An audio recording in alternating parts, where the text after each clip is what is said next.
You keep waiting to feel ready. Meanwhile, your life stays the same. That is the hard truth. It is the one sentence that defines the gap between the life you have and the life you want. You wait, you plan, you research, you promise yourself you will start that business. You promise yourself you will ask for that raise. You promise yourself you will join that gym. You tell yourself you need more time. You tell yourself you need more money. You tell yourself you need more knowledge. You tell yourself you need more confidence. This story, not quite ready, becomes the reason nothing ever changes. The readiness trap. It's a prison of your own making, with walls built from good intentions. It is the invisible force that keeps so many brilliant women stuck. It is the seductive belief that a magical moment of perfect preparedness will descend upon you, giving you a green light to finally pursue your goals.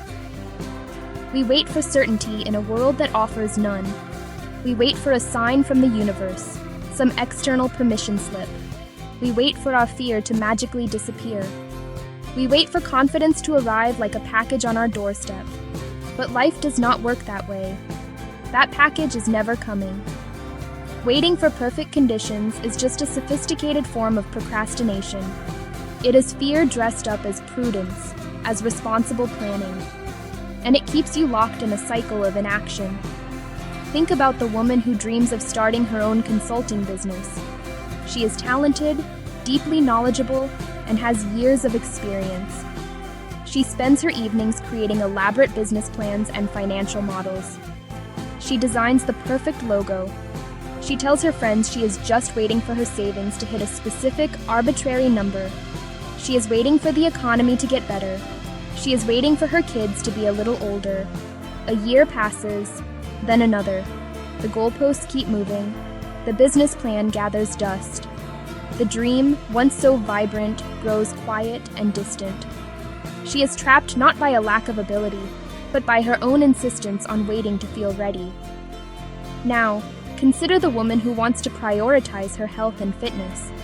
She wants to feel strong and energetic in her body, to reclaim her vitality. She tells herself she will start on Monday, a fresh start. Monday comes, and she has not bought the right workout clothes. The next week, she is waiting for her new yoga mat to be delivered. The week after, she decides to wait until she finds the perfect online program. The research itself becomes the task. Meanwhile, weeks and months slip by. The inertia builds. The simple act of starting feels more and more monumental. She is waiting for a feeling of motivation that will only come after she has started moving. Waiting is not a neutral act. It is a decision to stay exactly where you are. We are wired to seek comfort. It is a biological imperative, a survival mechanism honed over millennia. Your brain's primary job is to keep you safe, and what is safer than what is familiar? The predictable, the routine, the known. The problem is that your brain equates new and unfamiliar with dangerous. That is why stepping outside your comfort zone triggers internal alarm bells. It's a primal, deeply ingrained response. The life you have right now, with all its frustrations and limitations, is a known quantity. Your brain has adapted to it. It knows how to navigate this territory. Pursuing a new goal, on the other hand, is an unknown. It represents change. It represents uncertainty. It represents the potential for failure. And your brain screams, danger. So your brain does its job. It generates feelings of anxiety, doubt, resistance. It whispers every reason you should stay put. This is why growth feels so uncomfortable. Your next level of success, wealth, happiness will not feel natural at first. It will feel awkward. It will feel clumsy. It might even feel completely wrong, like you're an actor in someone else's life. When you start a new role at work, you do not know all the answers. You feel like an imposter waiting to be found out. When you start investing your money, you feel a knot in your stomach with every market fluctuation. When you start speaking up in meetings, your voice might shake. We misinterpret this discomfort. We think it is a sign that we are on the wrong path or that we are not cut out for this. We see it as a failure before we've even begun. The truth is the exact opposite. That feeling of discomfort is not a stop sign. It is a signpost. It is direct, physical proof that you are stretching beyond your current limits. It is the feeling of your potential expanding. Think of it like physical exercise. When you lift a weight heavier than you are used to, your muscles burn. They ache. That discomfort is the necessary stimulus for them to grow stronger. If you only ever lifted weights that felt easy, you would never build any new strength. You'd simply maintain the status quo. Your personal and professional growth works in precisely the same way. The discomfort is the work. We have been conditioned to believe that success should feel smooth and effortless. We see the highlight reels, not the messy reality. This is a dangerous illusion. Real confidence is not born in a state of calm. It is built in the midst of chaos. It is forged by showing up when you are scared, by trying when you are uncertain, and by continuing after you have stumbled. It's earned, not given. If you want to achieve anything meaningful, you must reframe your relationship with discomfort. Stop seeing it as a warning to retreat. Start seeing it as a welcome confirmation that you are on the path of growth. Lean into it. Acknowledge the feeling and smile. The life you want is on the other side of that hesitation. Stop listening to the fear. Start taking action, however small, however imperfect. That is where your power lies. Let's reframe discomfort entirely. Stop thinking of it as a negative feeling to be avoided at all costs. Our brains are wired for safety, for the familiar. So when you feel that resistance, it's not a stop sign. Start seeing it for what it truly is, a biological signal of growth. It is your body and mind telling you that you have stepped onto new ground.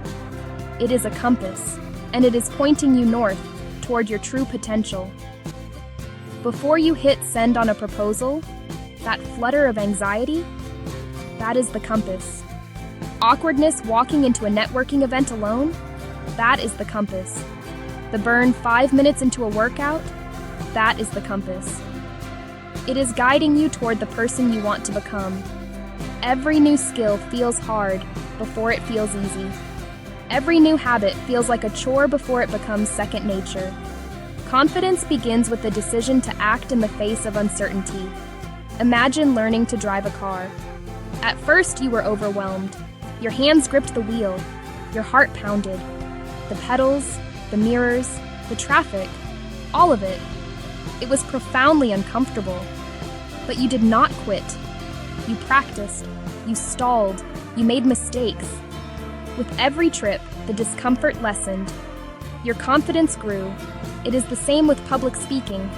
Your heart races. Your palms sweat. You may stumble. Do it again and again. Your voice steadies. You learn how to structure your points. The fear may never vanish, but your ability to manage it grows. You build confidence not by waiting for the fear to go away, but by acting in spite of it. The discomfort is the entry fee for the skill you want to acquire. If action is the key, but big actions feel overwhelming, how do you start? You start ridiculously small. You start with just 10 minutes. The goal is not to complete the project or achieve the dream in one sitting. The goal is to break the powerful inertia of inaction. It is to prove to yourself that you can start. Momentum is a physical force. An object at rest stays at rest. An object in motion stays in motion. Your job is to create that initial push. Use the 10-minute momentum method. Pick one goal, set a 10-minute timer, silence notifications, close other tabs, and focus on one tiny task. Want to grow your business? Don't write the whole plan. Just draft one outreach email. Want to get fit? Don't plan a month of workouts. Just put on your shoes and do 10 minutes of stretching. Want to manage your money? Don't build a complex spreadsheet. Just track one expense. Make the action laughably small. The task is never as scary as the thought of the task. Start, and you will often want to keep going. Readiness is not a feeling you wait for. Readiness is the result of action. Your future changes the moment you stop waiting. Your future changes the moment you stop waiting for permission. Decide to move. Take one tiny, imperfect step right now. If this message resonated, like this video and subscribe for more. You are now part of a community of women choosing action over waiting. Keep taking those small steps.